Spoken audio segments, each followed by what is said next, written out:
Good evening, everybody. Welcome to tonight's stream. We are today going to talk a little bit about the game we had yesterday, and we're going to look a little bit to the future and trying to see into our crystal ball. And we're going to talk about Liverpool have contacted Howard Webb about officiating yesterday. Tonight, I'm joined by Benji, Deck, and Drew. How are you guys today? I have the disappointment settle a little bit. Good. Yeah, It's international break, Harold. Switch the brain off for a bit. Yeah. that's why I kind of took the stream today because I can rest for the rest of the week. Yeah. So get all the feelings I have from last night. Um, I didn't get a chance to watch or participate at the post game stream to yesterday, but I, for me, I want to talk about it. For me, it's the issue for me is we've had two good games now, and then we kind of fall back into the deep abyss again with kind of the same problems like we had in the first seven games or eight games. And my issue is that I feel like if we had lost a game but still saw some good signs, I wouldn't have Mm. had the feelings that I do now. But since we kind of went back to square one again, like we were behind a little bit before the Villa game, I think I'm starting to feel that they can't understand what to do. They don't find the problem, and that's kind of worrying for me. Is that something? I'll start with you, Dick. Is that hmm something I just feel, or do you kind of share it that like it's you know it looks like they're not knowing what to do to fix it? Mm. Yeah, I mean, where'd you begin? Like I said in my video I posted yesterday, um, you go and you beat Villa and you beat Real Madrid, and where's that Liverpool? Um, at the Etihad yesterday. Look, at the end of the day, it's Manchester City and you're away from home. Um, I think you'd only have to look at the stats. Our away form has been absolutely dreadful, but regardless of that, it's still the Etihad. So I've got to give it some respect in a way, but it's the overall performance. I think that lets it down for me. You can go away to the Etihad and you can lose the game, and drop points, but you think, okay, well, do you know what? It's Manchester City, and we're away from home, but we were outplayed from the first minute. Um, I'm sure we're going to go into it in a bit more detail, so I'm not going to go in. I'm not going to talk too much now, but if certain things happen in the game, it can change the whole aspect of it. And I personally think if that goal goes in for Virgil van Dijk, just coming off the back of Mamadashvili saving a penalty from Haaland, obviously we go 1-0 down, but you think, no, we're still in this. And, you try and make it to half time at 1-1, and that changes the whole motion of the football match. I've seen Liverpool be 3-0 down in Champions League finals, playing absolutely awful. And you come out after half time and you go and win the game and you bring it back. So from minute one, we were done for. We were done for, and I agree with what you're saying. It where does is it tactics? Is it form? Are they not understanding the system? I don't know what to say from here. I'm running out of things to say, to be honest with you, because it's been happening for far too long now. And that's what my thought exactly, because I felt the same thing. The game was, I don't know, a minute or so gone, and then Gravenberg starts making mistakes, and it's not that he's not allowed to make mistakes, but I kind of got a bad feeling from it. Mm. We kind of started on the wrong foot, and I do agree with you, Deck. We can go to Etihad and we can go home empty-handed, but it's the Yeah. way we go Yes. empty-handed. I Exactly. mean, eh, and that's the problem for me. Drew, what are your thoughts about the game and the performance, at least? Very similar to you and Deck. I was for me after like I said after the Aston Villa game, like my reaction's like a step in the right direction. Because I felt like we had some bit of luck. Like Aston Villa hit the post first, Yeah. like before we scored. It's like who knows what would have happened if they scored that goal. Then we got the gift to Salah's goal, and then we had a deflected shot from Gravenberch to win 2-0. It's like, okay, step in the right direction. We played very well. Real Madrid just so solidified in defense. Like it was such an amazing performance to watch. Mm-hmm. Not surprised you're going to be up for it, though, at Anfield, home match, big European night, Real Madrid, kind of arch rival in that context for Champions League, Trent, like all of that. You have all the right emotion to come in with a very powerful performance. You take those two performances going into the Etihad, it's really a chance to like solidify and make a statement saying we're back. And like you guys said, like from the start, we just did not come out of that game swinging, like fighting. City were all over us, and my kind of like fear or what I'm worried about, it's disappointing, but it's just like don't know what it is. Like we're all talking like, what is it? Is it the tactics? Is it just the like? Is it a funk? Like what is it? But like the heads just drop. Like I was waiting for somebody to like take a charge, like take a hold of the game, like looking for someone to bring that energy on the pitch, and it wasn't there. Versus like first 5 games of the seasons when we're having those last minute wins, it's like a lot of energy, a lot of momentum, a lot of fight. But then when we get scored on, it's like we can't bring it back from there. We're just deflated. And the amount of games we've lost in the last 10 games, was it 7? Like I'm just so surprised that like the energy is that low when we concede or when it's not going well, that it's just like everyone just kind of how I felt after the game, just disappointed, just so down. So that's what worries me the most. And I do think it's Slot's job essentially at the end of the day. Like I know it's not everything, it's not his fault, but that energy level of the whole team, like I don't know how you bring that up, but that's his job. And that's what worried me about yesterday, was how low the energy was. And the thing that also worried me is we had the 2 good games. Okay, we got a little bit of luck, deflection here, and they hit the post and everything. But you need that sometimes to get the ball rolling. But we played the same team, the same formation in all 3 games. And that is what worries me, that it worked in 2 games, and then we're back to scrap again. But that's because it's an away fixture. We've been awful away from home. This is what You I think said it's that before. easy? Yeah, I think we just don't know what we're doing away from home. Sorry to interrupt, but the Anfield atmosphere, and being at home, like Drew said, the European nights we're up for, it's Real Madrid. You come against Aston Villa and you think, well, at Anfield we need to do this. When we played Aston Villa, we hadn't won at Anfield since we played Everton. That's how bad it's been. Fixture, just like losing games one after each other. There was no fight. You beat Aston Villa, you beat Real Madrid, but then you go away, and this is what we said at the start of the stream. You go away, and not only has our away form been awful, because it has been, but it's Manchester City and it's the Etihad. You should have the fight. You should have the fight. Everything that Liverpool and Man City have been over the last however many years. So where's the fight? And is it just as simple as we're awful away from home? I don't know, but at the end of the day, something needs to change, and I agree with Drew 100%. That's what worries me. Where do you go? What goes on from here? I'll give it to you then, Ben. What are your thoughts about it? Do you think it is just as simple as it's a away game and we need Anfield to perform, or what are your thoughts about it?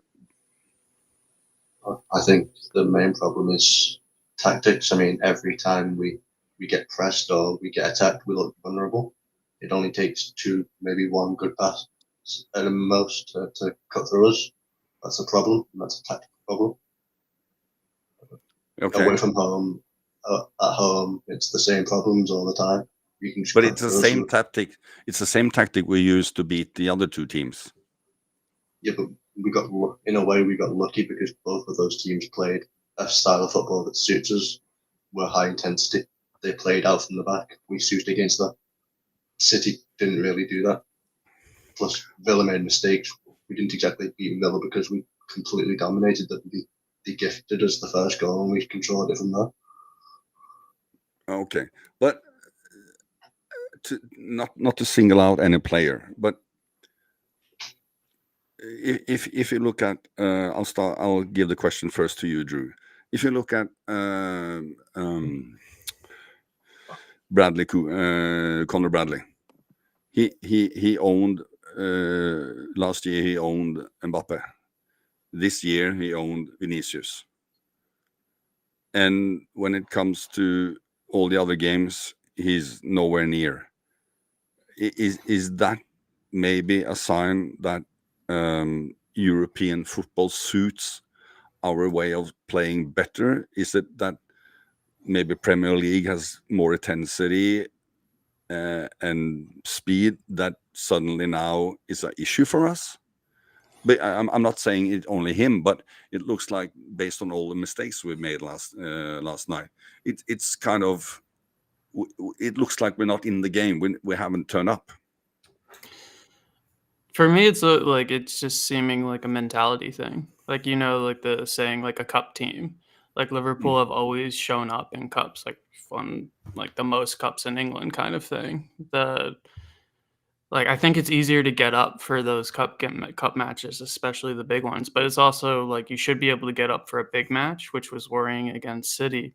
But I think the individual like errors have a part to play. But I think again that's mentality. Like it's not like yesterday. Obviously, like Konate and Bradley had shocking games, but it's like, can you point to anyone and said they had a great game? Like that's where I was Mama. saying yeah, besides Mama, I thought he had a great game despite, you know, conceding 3, none of them his fault. That's what I said yesterday on the post stream. But like other than that, like that's where I was looking for like who's stepping up and like Szoboszlai was the only one who really stood out for me. And He's trying. He wasn't even in the game, and he's the only one who's trying, Szoboszlai. And for me, he was the only one I saw that got angry. Mm. But for me, Sorry, that's Drew. like no, you're right. But it's like bare minimum to give that effort. It's like surprising that, like, I think it's frustration. You see Virgil, like, I think I saw him like just looking at Konate similar to how he looked at Trent in some games last year. He's like, dude, what are you doing? Like, just disgusted, because it's almost like Virgil is like leading the defense on his own some games. But yeah, I think that like you can, like, Cody Gakpo missed a point blank finish kind of thing. There's like stuff like that where you see that in games where we don't put away chances, we're making errors, we can't string 5 balls together. So there is that player side, but that's where I go kind of back to Ben in terms of like tactics. But for me, it's more like mentality. It's like Slot is responsible for this team at the end of the day. And I'm not saying like everything's his fault, and I'm not saying Slot out, because I think he like can get the squad working. It's not like, you know, last year was a fluke with him, and then he's just hasn't figured it out now, and that's why it's so important. But the mentality is so fragile in this squad, and that's what I'm not entirely understanding. Like the resilience there, the fight is just gone when we concede a goal or make mistakes. It's like normally if you make a mistake, I'm looking at like Mo, who would like seasons past, you know, he'd miss like 2 easy chances and then score like 2 brilliant goals in the same match. But now it's like every time we miss something, every time we make a bad mistake, every time we can't link up a pass, it's like everyone just drops. So that for me, it's the mentality, and I think that comes from just the funk the squad is in. But Slot, who I think is responsible for getting us out of it, even if it's not entirely his fault. Okay, I'll pass the ball onwards. Before that, Deck, basing on what Drew is saying, if it's just mentality, or it not just mentality, but it starts there. Do you think it was a mistake for Slot to take the vacation after we won the league? Do you think Klopp would have done that? Yeah, I think he's allowed to do that. I think anyone who's talking about Slot going on Aldi and stuff's it's all a bit silly. No, but I'm thinking I'm thinking that, you know, that kind of did something with the players that didn't get the fire burning again, because do you think it started there, or do you think I think once we beat Spurs and won the league, the players fell off. The game anyway. We lost at Stamford Bridge against Chelsea. We lost other games towards the back end of the season.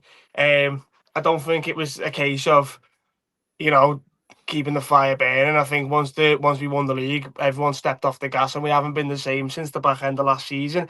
Now people say, well, hang on a minute, Dech, because we won how many 5, 6, 7 games off the back at the start of the Premier League. But it ties into what Drew said before. I think it was yourself, Drew, when you said about the last minute winners. We're away at St James's Park and the energy's there. Rio Wengamoa, 16-year-old, he comes on, he scores the winner. And it's them moments that are key, and you need them moments to get the 3 points over the line sometimes.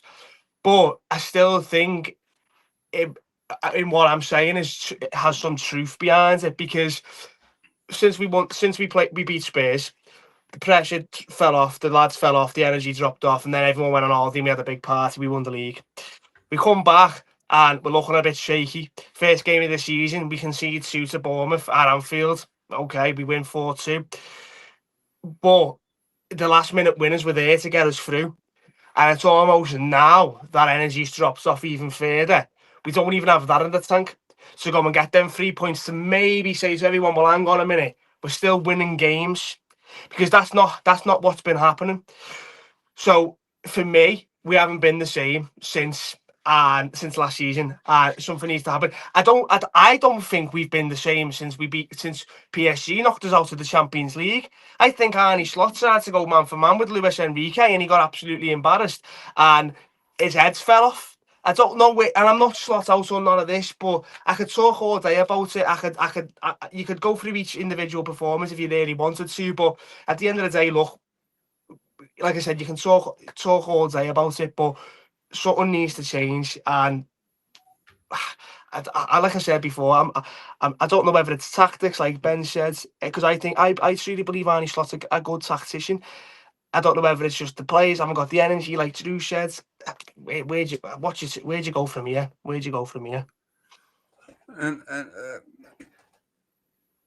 what about you, Ben? What are your thoughts? Do you like the energy? I mean, I accepted that we got the lucky wins in the start, because that's the start of the new season. We don't expect. We lost a lot of players. We lost Jota, new players coming in. That's another key point as well. It's a massive change, isn't it? Yeah, it is. But we got the lucky wins in the start, and I can live with that any day anyway, because it's the first start of the season, and the most important things are the points. But when you then don't get that, like you say, and you get a couple of wins and then fall back again. So Ben, what do you think about that?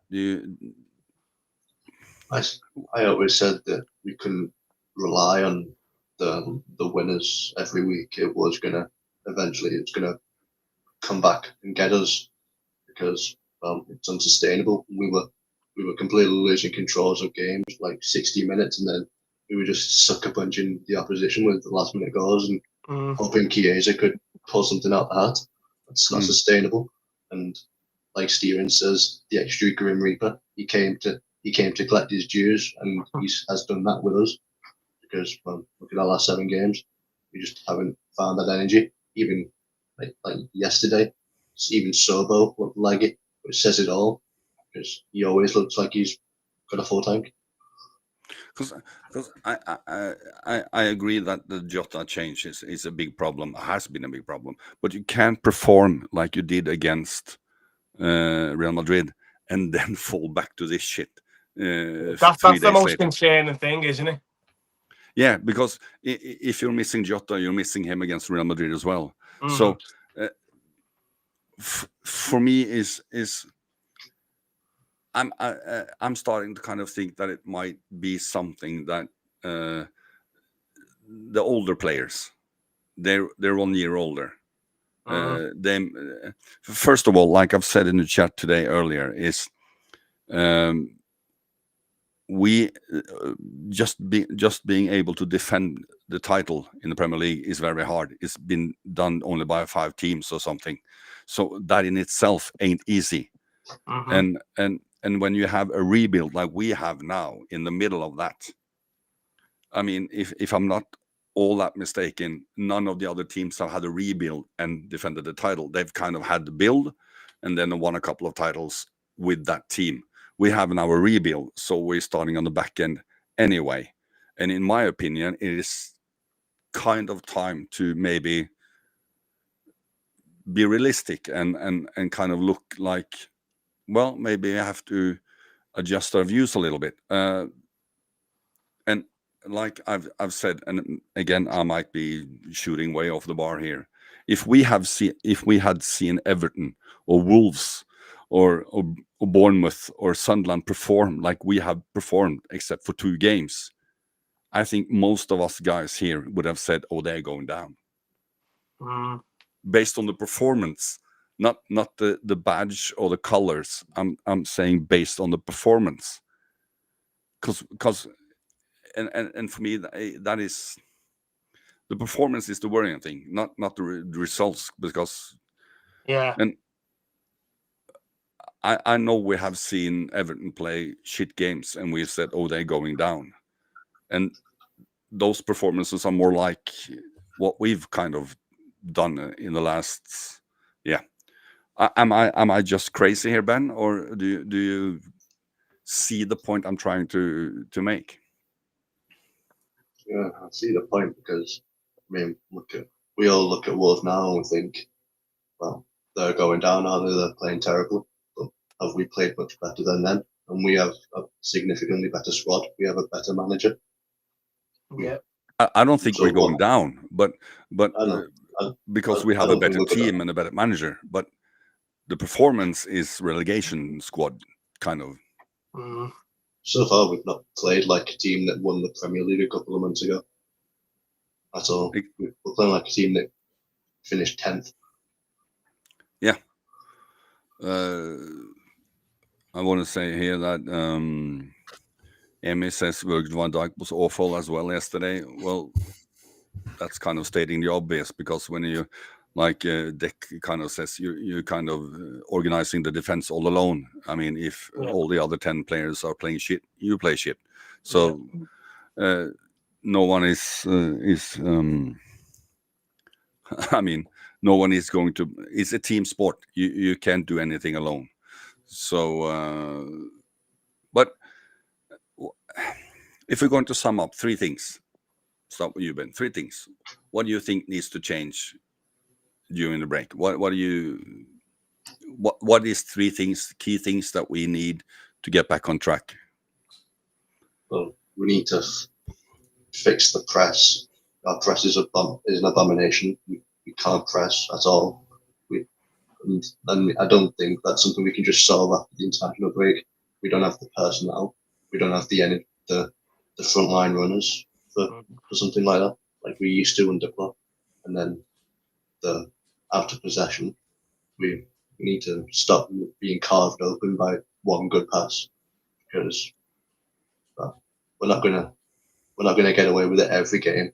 Some teams are gonna score them chances, and if you keep letting yourself get cut open that easily, you're looking at getting a 7-goal loss potentially, because there is good teams out there who will capitalise on the chances you give them.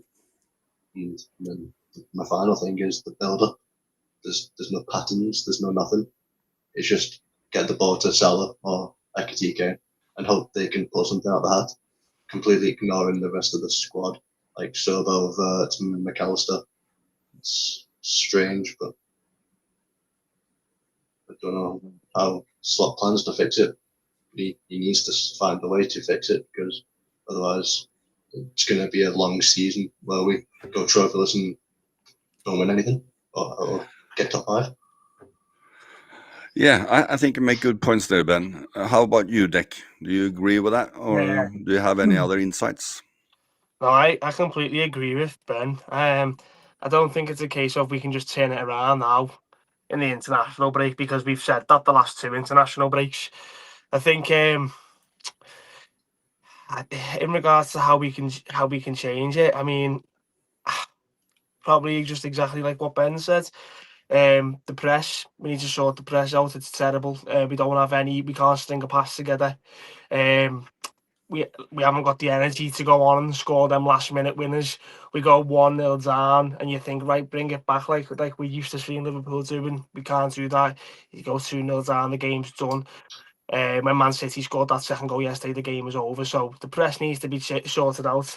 The players who we now believe, based on the last 3 fixtures, that Arnie Slot's the starting 11 that Arnie Slot's chosen, we believe that now is the best preferred 11. That because one of the key things is that I haven't felt personally that Arnie Slot knew what his best team is. So we see against Villa, Real Madrid, and Man City, that's obviously his preferred lineup. So the players that he is picking, who now have that indication that they're his starting squad, need to pick up these tactics and pick up this system fairly quickly. I wouldn't be having anyone on holiday this international break if you are going away with your national teams. I'd be figuring out this problem at Liverpool with the tactics, with the system. So try and get that down. The players who are playing, get that sorted, get the press sorted, and probably just finally, just if you are conceding goals, because like you said, like we all know, the Van Dijk's a year older, Salah's a year older. Some of the older lads Robertson's a year older, Alisson's injured. So you are going to concede goals. If we are doing that, you try and bring that energy back that we've seen at the start of the season. We were fighting until the 94th, 95th, 97th minute to get them winners. Throw Chiesa on, Rio Wengamoa, get them in. You've only got to look at I could talk all day about it. You've only got to look at the team yesterday. You bring off Ekatike 68 minutes, 69 minutes in, and you bring on Joe Gomez. Alexander Isak sat on the bench. Chiesa sat on the bench. What's he doing? So it's like, we're not even like indicating to Man City, or any other team for that matter, we're gonna fight till the death. And that's the biggest problem. The system, the players need to learn it. The pressing, we don't know how to press. We can't string a few passes together and push forwards. And we're not showing any energy to fight until the final minute. And I think they're the 3 things that we really do need to change. Before I go to you, Drew, I mean, if Slot has lost the locker room after winning, I don't know about that necessarily, because he's won the Premier League. Exactly, you don't lose the locker room within 2 months. We are not. If Ruben Amorim still got a job, then Slot's not lost the locker room. Yeah, he's not lost anything. Drew, what are your 3 key points we need to address to get this train back on track before it's too late? I don't know. I think I saw a tweet yesterday. I was like, I feel like I'm suggesting to like a brain surgeon how he should do his job.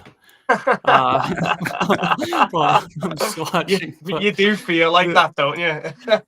But we all see the same things, though, and I think that's like we're all coming from the same place. Yeah. Obviously, we want the team to gel. We want us to work out. Like we're trying to find a solution for the mutual problem we're experiencing of Liverpool not being like where they should be, and it's just obvious because we have the players, we have the manager. Mm-hmm. It's just, it sucks to see us in this funk. And for me, I like that Slot has lost the locker room. I just want to like touch on, like, I know we can't use Jota's death as an excuse, but for me, I always used to be roommates with this girl who had her cousin was in the NBA. Like he won like a ring, like I think twice. So he's like a bench player, so 6-man off the bench. I won't say his name, but she told me that he hates basketball. Like that he does not love basketball, that it's his job. Like he would wait, right. And then he'd like if too much stuff was getting on his back, he'd come in, like the reporters, the press, whatever. He would come in and have an amazing game just to shut him up. And then he's like back to like just grinding. And I'm not saying that's, what Liverpool's players are, but in terms of that human aspect, I think in like our chat, someone was mentioning like you can't use it as an excuse. You got to show up to work next day. It's like, this isn't like accounting where you're punching numbers and like you don't need to be there emotionally when you clock in. Yeah. Like I feel like that's what the side I'm seeing is like emotionally we're just drained and exhausted. And for players like Salah and Virgil, like you see, like they've talked about it. They're like, hey, this isn't easy. but like they're not going to come out and say like I'm really struggling, or sometimes like I'm still thinking about one of my best friends, like that kind of thing. So again, I don't want to like beat the drum on that too long, but that will come to where I'm saying where I think Salah needs a break. Like I think Slot needs to take him out of the starting lineup. And I'm not saying because Salah's a bad player or he's lost it, like he's no longer going to be like we should get rid of him, anything like that. But I see how hard Chiesa is working. And I think taking Salah out of the starting lineup, just see how it goes for a couple games. Give Chiesa 3 games and see how it comes. Make Salah the first one off the bench. Because could you imagine like defense, like even if it's 0-0 or whatnot, and then we bring Salah off the bench with fresh legs with 30 minutes to go? Yeah. Like that's an insane sub. We're talking about our firepower of like bringing on an Isak. But he's not up like fitness wise, but Salah is. And if you give him that drive too, like if he gets benched, he's going to be pissed. Like that's just the kind of player he is. He wants to play. So for me, I take like talking about like what Deck and Ben were talking about, like the getting the tactics, the starting 11, the pressing, all of that. For like, completely agree with those points. But for me, I just want to see Salah out of the squad for a little bit because we lose so much when he's not firing. So for me, that'd be my biggest point. And then getting a starting 11 that's consistent, as Deck said, and then the pressing, as Ben said, sorted. Those are my other 2. I've said before the Villa game that he needs to be benched a little bit because I think that would be a little spark he needs to get going again, to get hungry and get kind of pissed off again. But I think we're going to leave the fiasco from last night. If you guys are new to anything Liverpool, please give us a like, subscribe, and follow so you can be updated and follow us when new streams arrive. Can I bounce off Drew's point about Chiesa real quick before we move on? Yeah, sure. I agree completely that Chiesa should be given a run because, like, if you look at our next 9 Premier League games on paper, you look at those games and you think, yeah, we should be winning all those games. Bottom half teams, majority of them at Anfield. Give Chiesa a We're run. coming to the upcoming games just in a little while. So I'll talk about that more in detail, but yeah, I agree. Chiesa should be given a run now. Let Salah like refresh his mind. I agree, and that brings me then to the kind of new topic today, and that is last time the international break. Most of us agreed that came at a good time to get away, get heads somewhere else, and kind of start over again. I don't have that feeling now because we had 2 good games, and I feel that maybe players kind of what happened now. Why did this happen again? We were going places, but like Ben kind of said, we now have a better schedule coming up. We have Forest at home. We have PSV in the Champions League at home. We're West Ham away and Sunderland away. No, sorry, Sunderland home and Leeds away. There, for me, we need to fix this before the seasons or the league is over. In my opinion, because we've lost 5 out of 11, and this can't continue if we want to have a serious shot at the Premier League. I think that's kind of put on ice anyway. But where do you guys, where do you think the kind of point of no return or the breaking point is in the upcoming features that we have to fix things at this time in the fixtures? I mean, we can't go into the Christmas program in this kind of form. We have to have sorted it out before. So, do you think we have to have this sorted before we meet Forest, or do you think we can have a couple of poor games again before we start on a good run? And since you've been kind of worrying on it, we'll start with you. I think the momentum has to shift starting with Forest, because when you look at the games after this, like this easy run of 11, 9, 10 games you've got with PSV included, then you've got games like Fulham and and Arsenal away, Sunderland away. And, well, they're obviously not easy games, so you need to get the points on the board. And regarding the title, unlike Stephen, I don't think the title's a possibility anymore. I think it's long gone because you're basically talking about needing to win every single game by a big margin of goals for goal difference and points, and hope Arsenal and City drop loads of points. You're asking for way too much. But in terms of these next few fixtures, you look at the momentum going into the new year for the Champions League, and you put your eyes on that because, like Drew said as well, we get up for the cups, and if you can get a good run going, get some confidence going before the knockouts, get in the top 8 as well, obviously avoid those playoff qualifiers, well, then you've got a good chance of winning the Champions League. Can you imagine going into the Champions League with a confident Salah and Isak and Ekitike and Chiesa and whatnot? You've got a good shot of going all the way. And with the final in Budapest, Sobo's going to be up for it as well. Kirk is as well, if he can find himself. I don't see why not focus on the Champions League, because to focus on the Premier League is to ask too much of the players and the coaching stuff. I'll go with you, Drew. What are your thoughts? I agree with Ben. We have to get this sorted as soon as possible. And I think personally, if we come back from the international break and play shit against Forest, I think that's kind of game over. I mean, if we don't win the home game against Forest, I know they have been better since Dash came along, but that's the must game wins any day. So what are your thoughts when it comes to these fixtures, let's say up to December then? Yeah, similar to what Ben said about we need to start right away, and as you just said, and then also what you said earlier, Arnold, I don't think this international break came at the right time, because those 2 wins against Villa and Real, especially Real Madrid, that game was like a real statement win.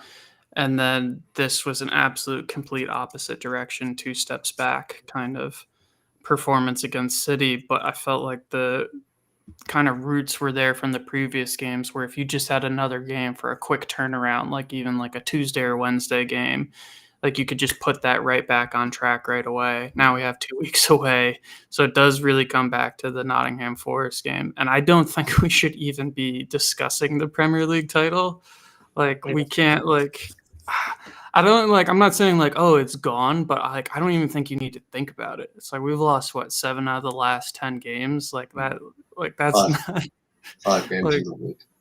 Yeah, it's a top 4 discussion in my opinion. Yes. Yeah. But I don't even think you think about the table. Like, we don't need to look at the table like at all at the moment. Like, it's not gonna, like, that's like we kept doing that. Well, it's like, oh, it's still early. It's still early. We're practically a third of the way through the season. So like, I get, like, how much longer do you want to wait in terms of Premier League title to click? Like, you're saying like you're gonna win the Premier League title when you haven't figured it out a third of the way through the season. That's a lot of games. But like, I just don't think like we need to worry about it, because you just need to get the team playing.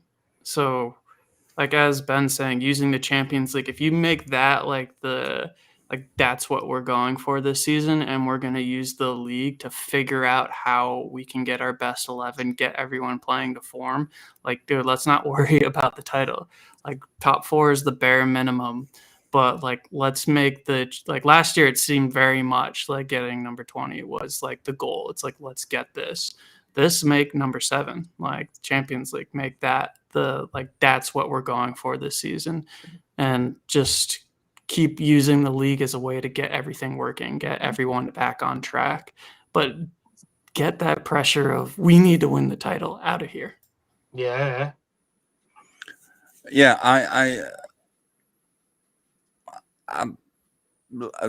I kind of feel the other way around. I feel that we should use the Champions League as the practice ground for the league. Not that I think we're going to win the league, but I don't think we can win the Champions League either. But because when it comes to the February, March, and April, those teams, the bigger teams, like they will be better, and I think that's going to be hard. But you, Deck, what do you think? If we lose or don't win against Forest, what are your thoughts then? And how long do you think we can continue this without any improvement? It has to start sometime.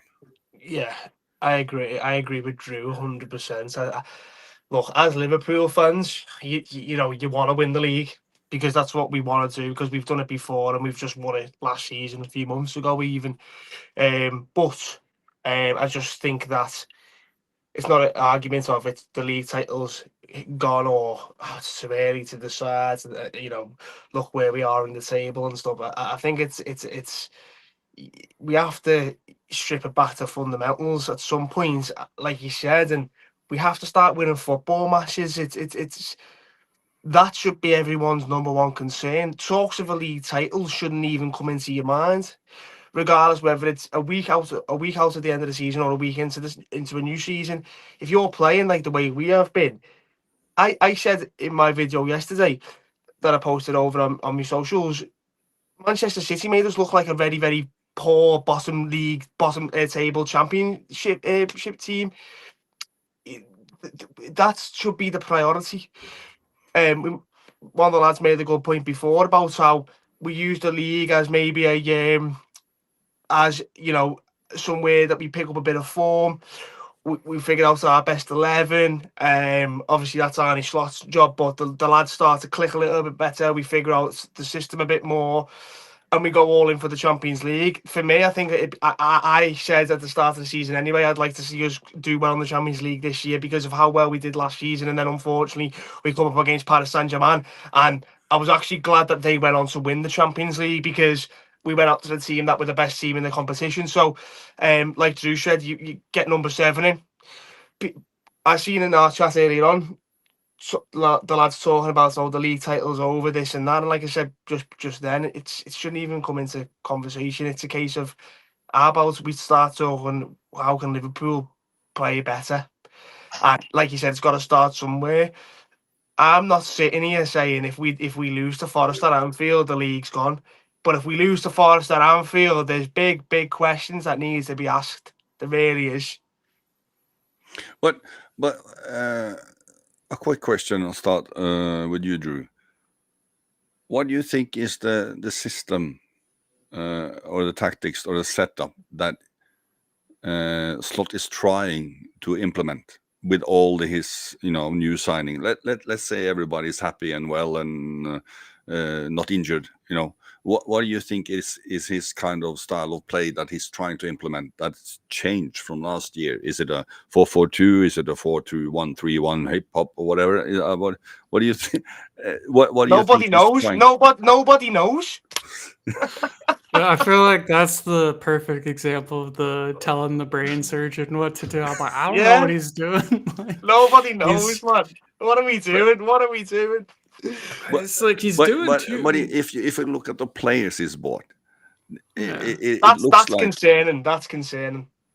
It's like it's one of the things for me where it's like I'm thinking of this as a long term. Like he bought, I almost feel like the future success of the club. Like all these players are young. Like we have so much depth now, but it's like we have too many.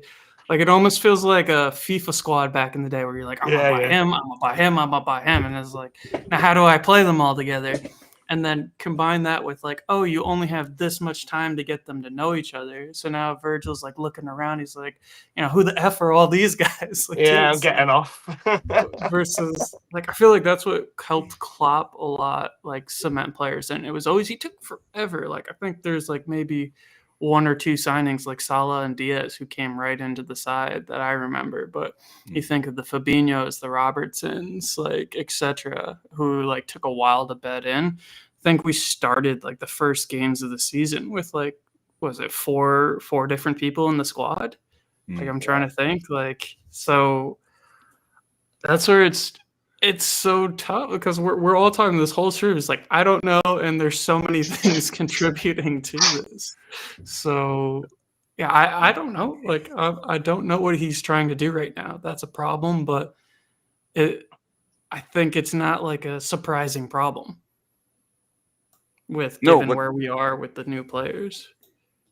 and injuries and player not having a preseason and all that that adds up to the problems, and that can happen. But Ben, what do you think is his? I mean, I'm all for the rebuild because it has to happen. And someone said earlier he's kind of trying to build a dynasty that's going to be good for the next 6-7 years, and I have no problem with that. But I still haven't seen what he's trying to build. Have you, Ben? No, I haven't. I mean, you could ask every Liverpool fan this, and they'll say the same thing. Drew says it's like telling a brain surgeon what to do. Does the brain surgeon know what he's doing at this point?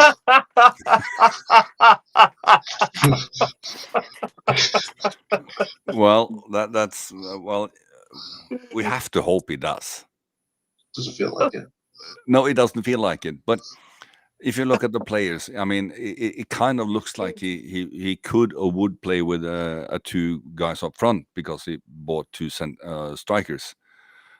So it feels like he's trying to go a little bit away from the 4-3-3 like we know it. So there has to be. I mean, when he came in, the big change he did was he had two holding midfielders. Yeah. That meant we had a lot of more control over the ball against the teams, like compared to Klopp. Yeah. And that kind of security and control gave us the wins. Then he kind of went back away from it to try something, and then he kind of went back to it in the Villa and the Madrid game and the City game, and it worked in two of them and not the third one. So what do you think, if you don't know, like any of us others, what he's trying to do you think the way forward is trying to implement the new way, or is the way forward to go back to what we know and then try again next summer, because that could possibly just delay the problem? Yeah, it's a very, very good question, that, to be honest with you. And I wish I had better knowledge and understanding of how a football manager's brain works and how they read the game. I read the game as a fan, and as a football fan, I can sit there and I can say, well, I would like us to change formation here, I'd like us to change formation there, but could it be a case of, and Arnie Slot was very good at this last season, we seen halfway through football matches just changing the formation just because he can.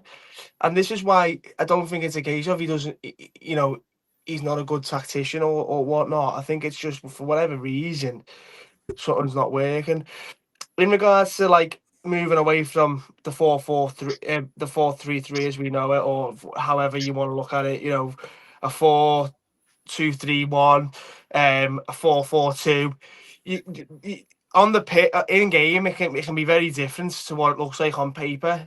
It just so happens that Man City figured us out. It worked against Villa, it worked against Real Madrid, and Man City were just a lot better. And if I'm being honest, let's face it, they deserve to win the game. And Pep Guardiola was a better tactician on the day, and he outsmarted and outplayed Arnie Slot. In regards to trying to get all the players to fit together and sort of gel together and move forward and sort of put this spell behind us, I don't think we can afford to get to the summer, to be honest with you. I think it's a case of you've got to nip it in the bud as soon as possible. Whatever formation Arnie Slot wants to play, I don't care. As long as we win football matches and we get 3 points at the end of the day, I don't care what formation or what tactics or however he wants to play football. As long as we win football matches, that's all I care about. So, for me, yeah, I think it's just a case of you just try and sort it out as soon as possible. Don't want to get to the summer and then, like you said, delay the problem, because what's going to happen in the summer? He brings in Mark Gay. Great, we've got another centre half. Are we playing any? Look, we can't. Like I think it was Ben. He said before, or Drew, you can't get to Christmas and still be in this position. You can't. No. You can't. It needs to be. We need to sort it out. I don't care what formation he wants to play or what tactics. Sort it out. He's better than this, and and we all know he is.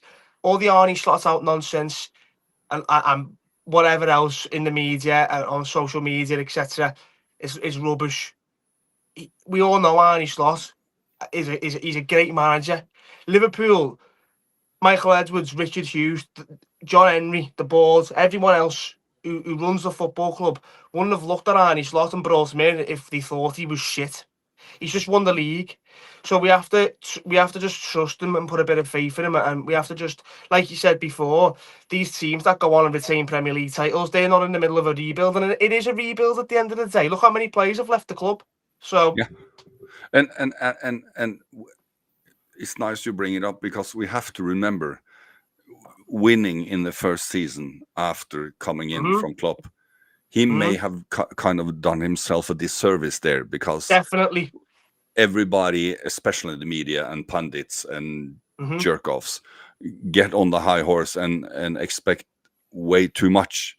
It would have kind of, I mean, if he had this start last year, of course everybody would say, oh, he's not Klopp, blah blah blah, so that would have been an issue as well. But if he had a mediocre season, I mean, let's say he got fourth last year and then got the rebuild, everybody would say, well, you know, he got fourth last year, he's trying to he's trying to rebuild, is getting there. So we have to look at ourselves a little bit and say, you know, he did something extraordinary last year and we can't expect that every year.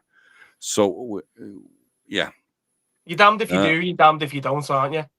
Exactly. And you know, in our chat, one of our guys have updated a post that Harvey Elliott's loan at Aston Villa could be cut short to bring him back in January because he ain't playing anything. I would like to see bring him back. I've got no problem with that. Yeah, I like him. I think he's a better player than Curtis Jones is. So for me, I would love that any day. Yeah, please do. I think we're going to go quickly over to the last topic of today. If you're new to anything Liverpool, please give us a like, subscribe, and follow, and so you don't miss any of our streams. Final topic today is well, we have to go back again. Liverpool have contacted Chief douchebag Howard Webb when it comes to concerns about the disallowed goal. I'm glad that you've asked this. Yeah. So that's all for today. Bye-bye. Now I'm sorry. but there, I mean, when the club contacts the Pgmol or whatever you call it, and I mean, it's not just us. I mean, there are a lot of teams who have problems, who face horrendous decision, and we have a Manchester citizen refereeing Manchester City games. We all know the karate kick on Doku that didn't get a penalty. I mean, I'm not taking anything away from the win to City because they probably would have won it. We could steal something if we gotten 1-1, but we were still not the better team. But do you think we will get anywhere? Do you think VAR will give us a statement now that we've asked for it? Do you think they will get on their hind legs and said, "Oh, you're begging"? Well, we're not going to give you anything. What do you think? What do you think, Dick? Do you think this is going anywhere? No, mate. This is just to keep the fans happy. If you ask me, this is just going to be a case of, oh look, right. There's been uproar over it because let's all be honest, right. First of all, I don't want to go into it in too much detail because we'll be here all night. But first of all, it's a goal. I put on my Instagram story there yesterday the offside rule, because got to the point now where I don't know what the offside rule is anymore. And I've been following football for over 20 years, so there you go. With that's concerning. But there's no reason why that's not a goal. And like I said, this is the football club. They've had no. If Liverpool did not contact the Pgmol over this or the Premier League about this, it would be doing the fans a disservice, because everyone can see that it's a goal. The players know, the fans in the ground know, me and you watching at home know, someone listening on the radio knows it's a goal, right? And I think most people, fans of other clubs, even Man City fans, would probably say it's a goal. This isn't like you said that Man City deserve to win. I hold my hands up. I'm not sat here trying to sound naive. Man City deserved to win the game yesterday, but it's a goal. So for me, nothing's going to come from this. The Pgmol might say, might go back on their word and say, sorry, but it's not like the game's going to get replayed. It's not like the result's going to get overturned. It's not like they're going to give us a point each. It's not like, it's just, it's a waste of everyone's time. Nothing's going to happen. The first time it might be the Pgmol. It's not the first time they've apologised. You go back to last season or the season before, the situation with Luis Diaz at Spurs, clear goal, onside, no problem, deemed offside. They come out and said sorry, nothing happened. Did Liverpool get the 3 points? No. It was a similar situation where if we scored a goal, it builds momentum. You look at when you said about Michael Oliver and Cavani. They're both Manchester citizens. One of them's refereeing the game, one of them's on the VAR. It's hilarious. The Premier League on their website for a high foot challenge have got Doku kicking McAllister in the chest, right? That wasn't given as a penalty, right? And that's their example that they're using as a high foot challenge. It wasn't given as a penalty. Michael Oliver should never be anywhere near a Manchester City game, in my opinion, or anything to do with Liverpool. And the Pgmol are unfit for purpose. What worries me is it's the amount of uncertainty around it and inconsistencies that we're seeing and the level of incompetence. Is it a waste of time? For me, yeah. They're going to come out and they might say sorry. Nothing's going to happen over it. If it's not like the game can get replayed. It's ridiculous, mate. It really is ridiculous. I could talk about this all night because it really just winds me up so much. It really does. The level of incompetence is unbelievable. And I'm not saying every referee's shit. I'm not saying the Pgmol as a business or an association isn't trying to help the game, because obviously the Premier League wouldn't have it in place if it wasn't there to serve some sort of purpose. But it's been going on for years, mate. Years. Like, it's the level of refereeing in this country and just in the so-called best Premier League in the world, in the best league in the world, within the Premier League. It's shocking, mate. It really is. But yeah, to answer your question, nothing's going to happen, and I think it's just a waste of time. Nothing's going to happen over this. Nothing. They might say sorry.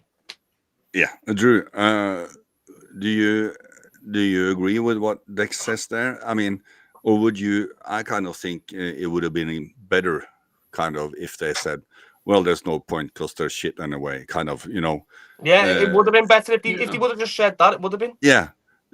I mean, do you think, would you have liked the club to have, kind of gotten that approach instead when they were confronted? Or do you think they just, The only thing that's going to matter is if they make a change. Like, there needs to be solutions. Like, we all know that the Pgmol, VAR, they have all these problems, and then referees have bad performances. It's not exclusive to us.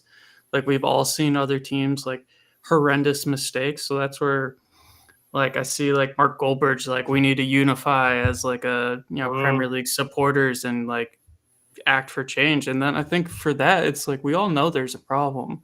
Like, for me, I'm trying to think of a solution. And the thing that comes to mind is, like, what if we have like point systems like on a license? I don't know if y'all have that in UK, but if like you get a speeding ticket in the US, you get like 3 points on your license. Okay, and then if you get yeah. too many license.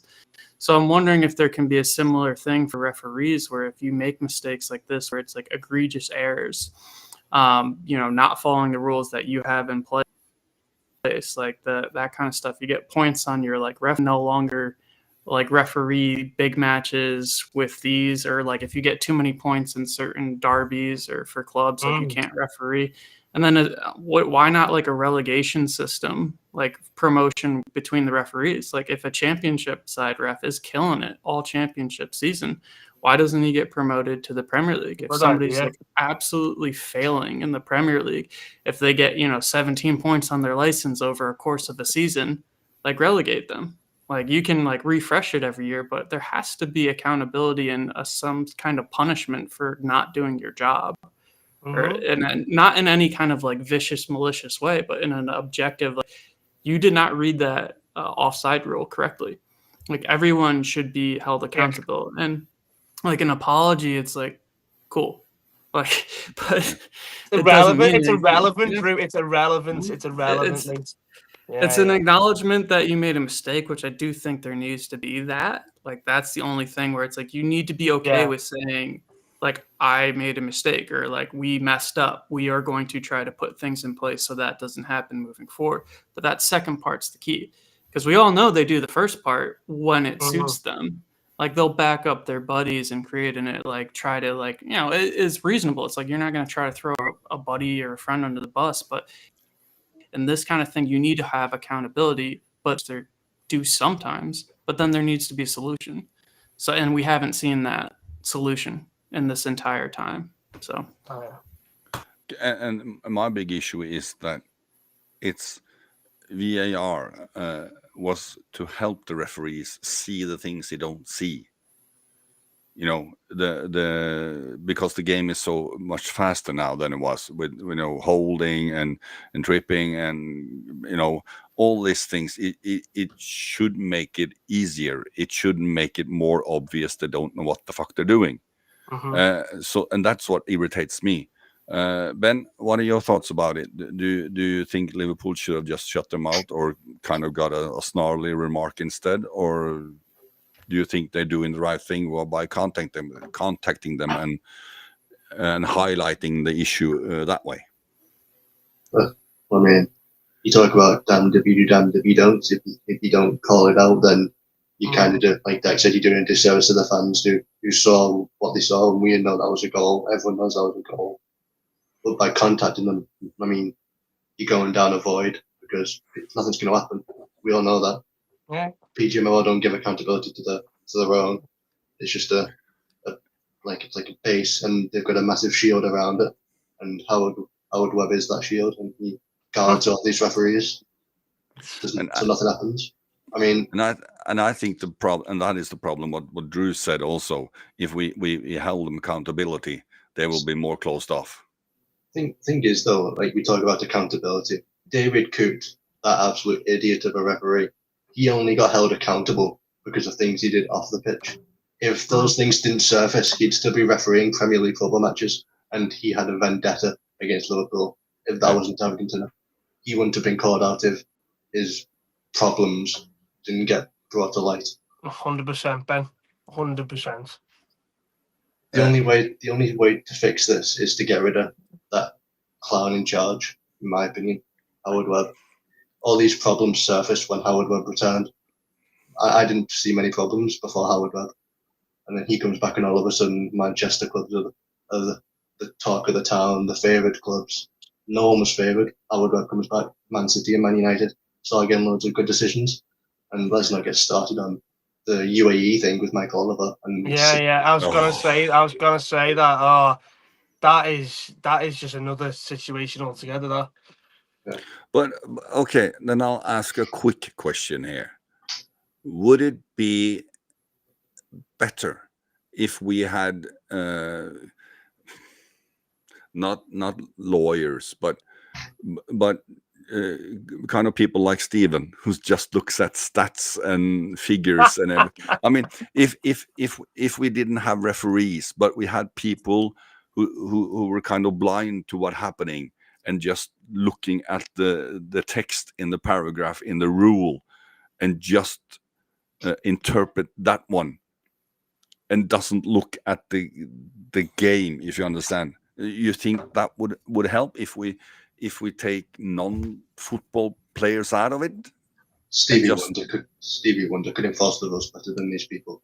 I'm saying something. Yeah, I mean, a good example. If Stevie Wonder had the rule book for football in Braille, and he's being told about a situation, and he reads the rule, I think he would done a much better job than the twats in the bus doing. And that's what I kind of asking. If we have people who only reads the rule, reads the interpretation and what it says, and don't look at what happened, or Yeah. They did it too fast this time. I think that was the biggest Yeah, it was thing so with quick. this decision. Yeah, like because it was the on-field ref that gave it too.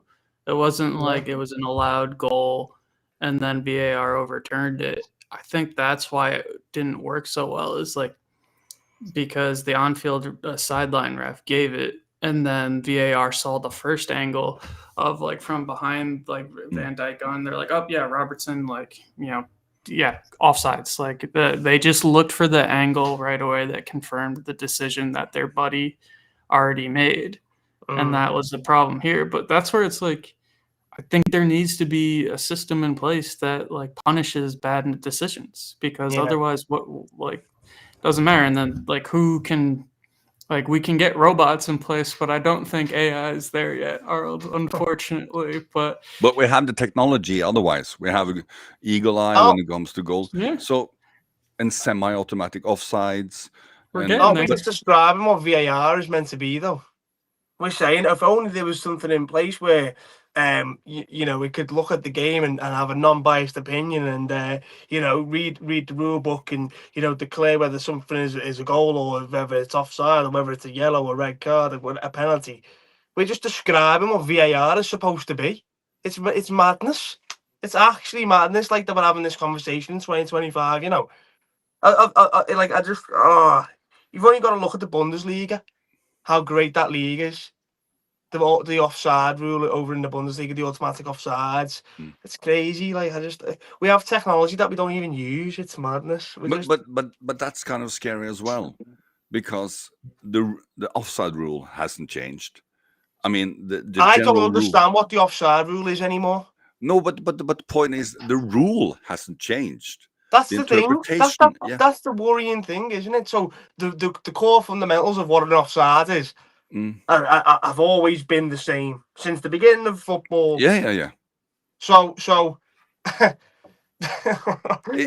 right. Where was that? How was Andy Robertson offside? Like he's in an offside position. He's in an offside position. Yeah, but he's not. He could Donnarumma was stretched out like Inspector Gadget yesterday. He could see Virgil van Dijk a mile off, and his arms are stretched out. Andy Robbo's got a duck. He ducks probably just so that he doesn't. So because Andy Robertson's probably thinking, I don't want to be interfering with play yet, and he's trying to get out the way. I don't know. It's the inconsistencies. It happens like this week. It was offsides. We've seen it before where it's not staying with challenge. It's like studs up, ball over. Like Curtis Jones got a red card 1 week for what? I don't know, Ben. And we also see it when it comes to goalkeeper interference on set pieces. One instance, they kind of hold the hand when he's trying to throw out the ball, and that is nothing. And the next time he brushes him when he's running past, and it's a yellow or sending off. And and one thing that pisses me off of all these things is that the delay of game. They're going to crack down on delay of game. And all this, we still have the rule where you have to be 3 meters away from the ball when the free kick comes. They still stand 1 meter 2 feet in front. They're not stretching out their legs to stop the ball, but they're standing there. That's a yellow. And they're saying, okay, if you kick the ball away, that's a yellow. But you can pick it up and take it with you. Yeah. And I mean, Smart, isn't it? yeah, and the other rule they were going to crack down on last year or something, where there were only captains going to talk to the manager, the referee. That lasted 3 games. Yeah, and then they fucked that off again. So the referees, and I've been a referee myself. I've refereed the floorball for 12 years. Not at this level, of course, but I've refereed it. And if you start with this inconsistency, if you're going to be poor, be consistently poor, because you're consistently poor against both teams. But you yeah, but find your level and the stay there. The consistence at being shit, the consistence at being inconsistent. That's the only consistency, that they're inconsistent. Yeah. And that's what's frustrating about it, because like Drew also said, what's one thing, that game ain't the same in the other one. So in my country, we also have VAR. They have used £2.50 on it, that system. We have, it feels like it's one douchebag running up and down with one GoPro and trying to catch everything. It's not that shit, but, compared to the Premier League. I know what you mean. Compared to the Premier League level. Yeah. So, and they are more consistent, whether they are consistent shit or consistent average or consistent good. They are more consistent than the Premier League are, who has invested millions into this. And I don't understand it. I don't. And I'm when VAR came, we should talk less about poor officiating, and we're doing the opposite. Yeah, it's gone weird. It's got worse. It's got worse. Yeah. Do you know what I love? The Carabao Cup, because there's no VAR in the Carabao Cup. I love it. Yeah. Whatever the decision is on the pitch, the referee, right, sound. I don't even. I think it might. If I might be wrong, but Championship teams or a couple of leagues below the Prem didn't have VAR, or if not until very recently, they might have brought it in. But the games were always more exciting. Like, have you brought something in to make the game more streamlined, quicker, faster, better, right decisions, less discrepancies, less disjustice, and it's been brought in, and it's the absolute complete opposite to what it's supposed to be doing, and that's the biggest concern for me. Manchester City deserved to win yesterday, but if we go 1-1 and that goal stands from Virgil van Dijk, an absolute amazing header from our captain, after you get to the half time, it changes the game. I might have been 2-1 at half time, but you're still in it. When you go 2-0 down at the Etihad, it's game over. And my local team here in my country got relegated a couple of years ago, and we went down 1 division from the top division, and there's no VAR, and we had shitty officiating then also. But when I was at the ground, you see a situation and you shout at the referee like, "Hey, offside," or "Hey, red card," or whatever, and we react like fans should, and then we're done. Because there is no checking, there's no 4K resolution of the error. They are continuing. We said fuck off to the ref and kept on, and we didn't talk about it. So okay, quick question, Ben, would you like to see the world back without VAR? No, because that's just even worse. What I would like to see is people who can follow the rules, and do the job properly, because these people have paid lots of money to do this, and you've got 4 people here who could do it even better for like half the price, and we've not got these qualifications that they have, the experience, and we're sitting here saying, well, how are they getting all this wrong? But we can see it very clearly when we've not got that technology at our disposal. Drew, we have to call it a day soon. But would you like to go back to the day we have VAR, No, I think or do you think it's still hope for VAR? I think it's. I agree with Ben. Like, it's who's running it. Like, I think it's in there with the right intentions, and it is the way forward. You don't go backwards, because you could still get the problem of bad referees. There's just no, like, there's just more excuses for getting it wrong. Like, this is supposed to, like, solve, like, those kind of, issues of, like, corruption, or make it harder for that kind of, like, talk around it. It's like, if it's being more objective. I think that's what's the problem, is we're still getting subjective, inconsistent decisions with the system that's supposed to bring more objectivity.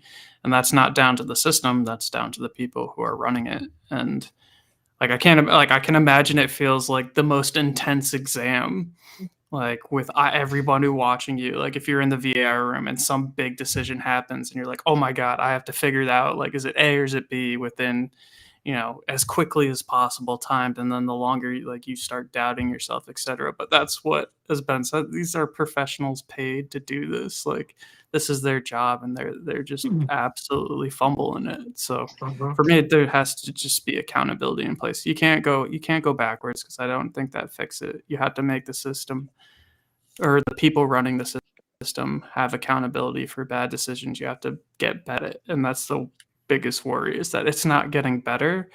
So I forget, maybe I think it was you, Arnold, or whoever said, like, Howard Webb, like, or Ben, you said it was like Howard Webb when he came in, like, that's just been awful. Like, I think he's had a long enough time in charge to get it right, where we haven't seen any improvement, and that's worrying. So it's the people in charge, it's the people running it, who need to have more accountability. And just, like, there needs to be like an action for all of this wrongness. So I don't know, like, I've suggested some solutions, but more clubs need to come together and create a system that they have to, like, feel brings this path forward. This referee brings solution, because right now we're just wallowing in bad decisions after bad decisions and inconsistent decisions, which I think is the worst. You get the final word, Deck. Final word. Short and sweet. Would you like to go back to a world without VAR, or do you think we have to change and go back to a bunch of Stevie Wonders with flow charts and that kind of thing?